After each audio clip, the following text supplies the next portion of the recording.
it's the warmest day of the year so far. We'll get the 70s.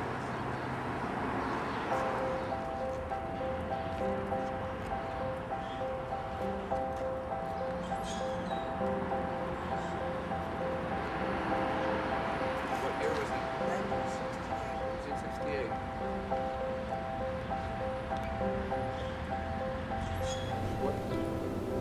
How and why? Well, my father was an artist. He was an art teacher in James Madison High School. Also Dewitt Clinton before he went there. And I was always surrounded by art and art history, and I mean, he just knew everything. He knew his history and geography, and I was always, even while I was in high school, I was painting at home, and I took whatever clubs were available, and I went to Pratt Saturday morning school in high school, and then went to Europe, and I had a scholarship to Parsons in Paris. And my parents were going to leave me there and travel around by themselves. But after like a month, they saw that it was much better for me to go with them and travel. So, 1932. And my father was a very brave man. He had had a boys' camp, and he sold it in 1929, and he put the money in the stock market, and he lost everything. But my mother and father were teachers, and they had, their salaries were very small at that time, but they were enough.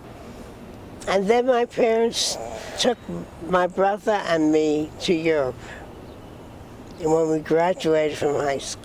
And we visited all the museums. We went to 8 countries, and my father drove. And they decided to save for the trip for when we both graduated from high school. That's why I graduated at the same time as my brother, for which I don't think he ever forgave me. You caught up with him. Mm-hmm.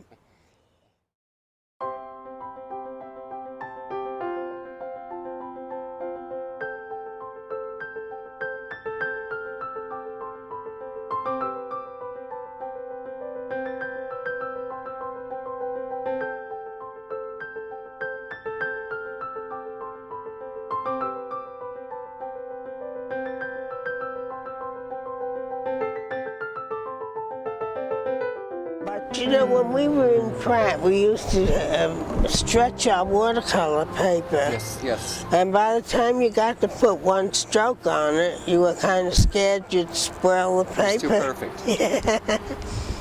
And when I went to Teachers College after that, and I took painting with Charles J. Martin, oil and water. But he was a wonderful watercolorist. And he said, don't stretch your paper, run down to Torches and get 7 cents a sheet paper, this big. And we all did. Even 7 cents was, was cheap enough at that time. 1933, 4? Pardon? 1933? Yeah, that was about 37, 38. Okay. And so we had no fear of spoiling the paper, which was a wonderful thing. And he taught us to manipulate the brush and have fun on the paper. And I became very free in my watercolors. Not afraid of spoiling the paper anymore. My undergraduate degree, I took all the courses in Teachers College. By the time I had to get my master's, I went over to Columbia and got credit for my master's for the undergraduate course. And what year did you go to Columbia?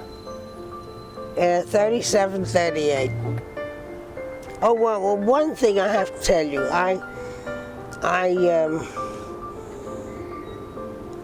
My last summer that I was at Pratt, the summer before the last year of Pratt, I went to Cornell for a summer. And the painting class was an outdoor sketch class. It was in the afternoon.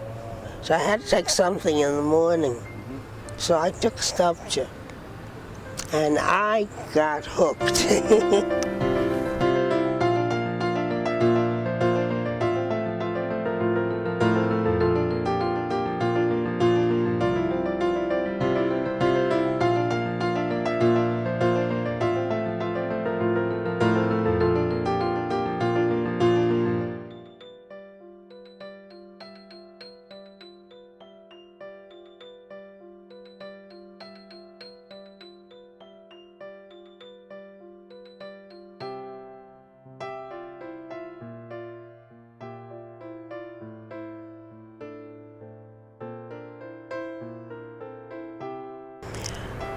We went to Pietrasanta in 1968, and we were given the name of this place to go to Pala, where they were professional sculptors. Italy? In Italy, in Pietrasanta. Pietrasanta. And so I turned up there at Pala's studio. They were commercial sculptors, you know. They did all the saints and I saw a piece of marble, and he didn't want to give it to me. And he said, do a sketch for it. So I did a sketch. After I did the sketch, he saw that I knew what I was talking about. Okay. And this piece was hidden behind 3 or 4 pieces on the bottom. I had no idea it was that big. It took 9 men to lift that marble.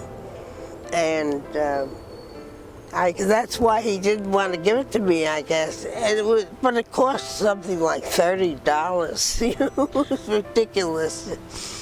So. What year was that? 1968. And so I... $30. Something like that. And ridiculous. You executed that work in Italy? Yes.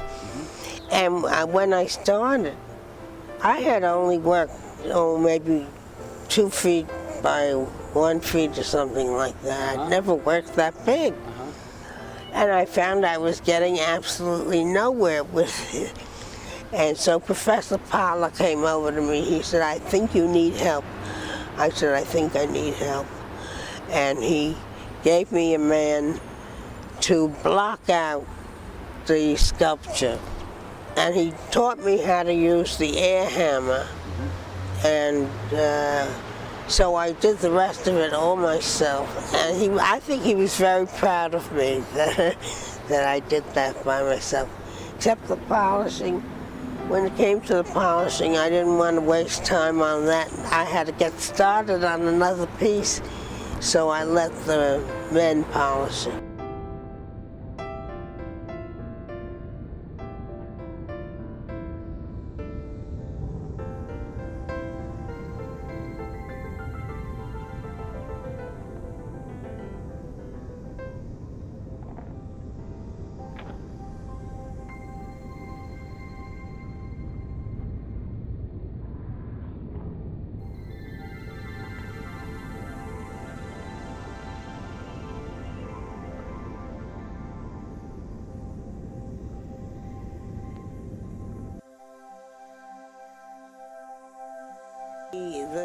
I spoke to one of our friends who was on the board here.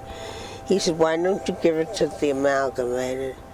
So I did that. They paid the expenses for shipping it.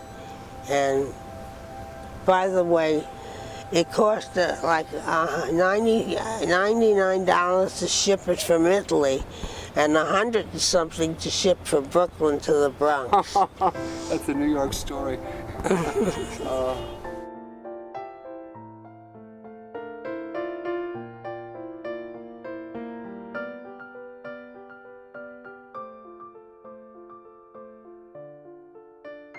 I think I'm a good sculptor, and I'm a very good watercolorist and painter and batik artist, and my silk screens are terrific.